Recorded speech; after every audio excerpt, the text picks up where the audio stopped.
Thief is the fastest class. They don't need the staff, they don't need the password, and they can do the mega skip with full abandon.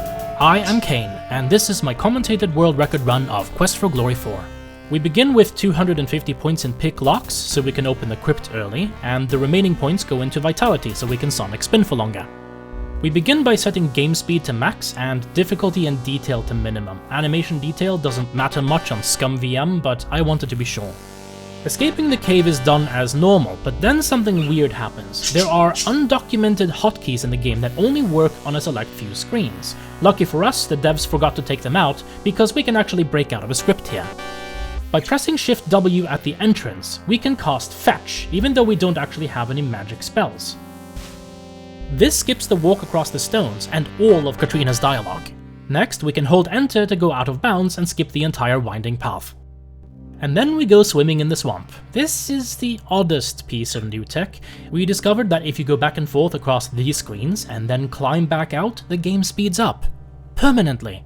You now run much faster than you can ordinarily. Across even a short run like this one, the speed up saves at least a full minute overall. This discovery left several world records up for grabs, and David took my Thief world record away from me. Well, after months of procrastination, I couldn't stand for that now, could I? Shopping is simple: 1 garlic, 1 candy, and 1 pie pan. Even the Thief can't escape having to bake the damn pie for Baba Yaga. Next, we need to enter the Adventurer skill to pick up some lockpicks, healing potions, and a ton of throwing daggers to make combat a lot safer. I paused the time by rest running here so that Igor will be gone by the time we come back out, otherwise he'll pitch a fit when we try to enter the monastery. The Thieves Guild has one fun piece of speedrunning tech. By clicking on the poster as you descend the ladder, you can slide across the floor before you land. This gives you the guild card as soon as you enter. The rest of this is just optimal movement. We have to search the bookshelf, the desk, and the grate, and crack 2 of the safes. Of note is that we pick up a healing potion here and just drink it right away. We need the empty flask for the Gru Goo. Next up, we head to the monastery. There is another healing potion, and therefore another flask to get, and we need to pick up the first of the rituals we need to beat the game. Most notably, if you know this game, or if you saw my wizard run from yesterday, we skip the Domovoid this time around. In fact, we pick up a healing potion right next to him and then leave without so much as a sideways glance, which seems like rubbing it in. But that's what you get for being out of the way. Speedrunners will look for a way to skip your wrinkly ass. Well, we skip his wrinkly ass. The thing is, we no longer need to save Tanya. So, we don't need to visit Dr. Cranium and get the rehydration solution, we no longer need to rehydrate the Domovoy, we don't need to go into the inn to get the doll so we can give it to Tanya so she'll trust us, the entire questline is just skipped. This is the current mega skip for Quest for Glory 4. I'd rather have a mega skip that skips getting the rituals, but from looking at the code, it's highly unlikely we'll ever get that, so we'll take what we can get. Yes, Bird. Now that I've successfully talked over the entire 1 minute long unskippable cutscene, it's time to leave. Next, we need to return to the swamp to kill the Chernovi. We couldn't do that earlier because we didn't have enough stamina for an effective fight, and we couldn't rest prior to the fight because we would get to town too late to talk to the Burgomeister. To traverse the swamp, we use a glitch called acrobatics with 2 O's instead of 1 because we can go oob or out of bounds with very precise acrobatics jumps. This lets us traverse the swamp very quickly. And by the way, something glorious awaits. Is that badass or what? You're not supposed to be able to do that, but we will abuse any oversight we can find. And as we abuse acrobatics to get out of the swamp very quickly, I'll briefly explain combat. The fastest way to kill anything in this game... Hi, Bird. The fastest way to kill anything in this game is to use the sonic spin move, which is the acrobatic skill. It's not 100% reliable. If they have a projectile, they can hit you out of it, which is why we also implement throwing daggers. Throwing daggers can actually hit stun the enemy in this game, so even though they travel slowly in Scum VM due to a bug or an oversight, we still use them for that reason. It makes combat a lot safer, especially against the ritual wraith who is coming up.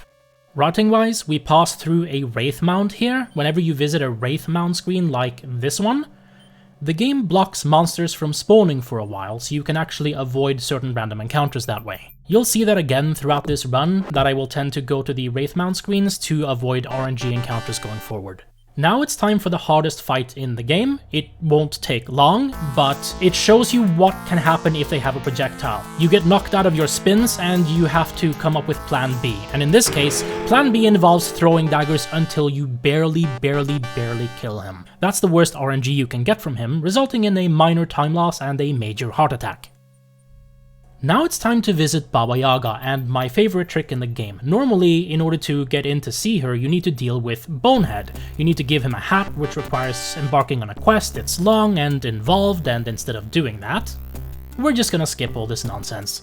It's called frame walking. By inputting a move command just as your character begins an animation, you can actually skip a lot of scripts in the game, including the one with the skull lasers. There's also a small subset of pixels right here where you can stand to bake the pie, and skip dealing with Bonehead and his skulls of death. If you look at my wizard any % run from yesterday, you can see the skip in a tiny bit more detail, and you can also see an alternate method of bypassing the skulls that I also have to use. But unlike the wizard, the thief only needs to visit her once because we just need the ritual. The good humor bar will remain in her inventory, the gnome forever cursed. I think I want to make a video of all the atrocities we commit as a speedrun hero across these games. It's a substantial list. And off we go to the castle. It's time for the mega skip. First, I set the time to daytime. At night, Katrina and Adavis will be having a conversation in the castle foyer. During the day, they are not there, so you can move through a bit faster. Next is why we chose to add 250 pick locks as our main skill. It's to enter this crypt, as well as the back door to the castle, without actually solving the puzzle in here. You can just pick this lock. Unlike the wizard who went east, we are taking the northerly route, which is going through the foyer area. We're not here to save Tanya, we are here to do a skip. During early development of this game, the dungeon to which Adavis takes you after he captures you was intended to be connected to the castle at large, and you could just visit it whenever you wanted. Later on in development, they decided that the way you would go there was through a scripted event where Adavis captures you. But they forgot to remove the entry and exit to the dungeon. It's still connected, technically speaking. It's blocked off by 2 guards who will insta-kill you if you get too close. But death is only a minor inconvenience. Welcome to the dungeon. We don't need to get captured by Adavis. We don't need to save Tanya. We don't need to lift the curse of the gnome. We just barge into Katrina's bedroom and tell her we love her. That goes really well. I'm sure this scene had no impact on young me whatsoever. And that's it. The skip is done, and we are ready for the endgame. We now have all of the rituals, which means that as soon as we agree to help Katrina find them, we can just go right back into the castle and begin the final stretch of the game. So spooky down here. The final stretch of the game is characterized by what we don't do.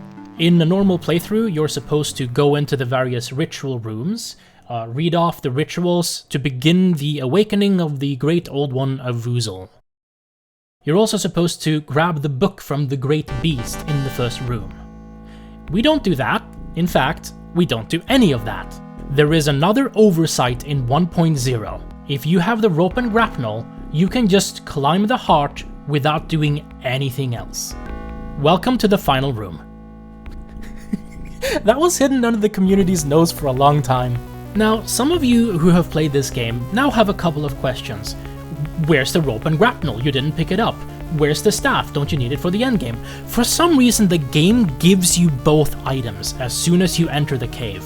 You're not even supposed to be able to enter the cave without those items, but I think the devs knew the game was pretty broken, and they decided to prevent players from getting soft-locked if they managed to get in here. Good thing for us, it's the only reason the mega skip even works. The last few inputs go as normal for any game. You summon the staff, you jump at Adavis in a heroic fit of awesome,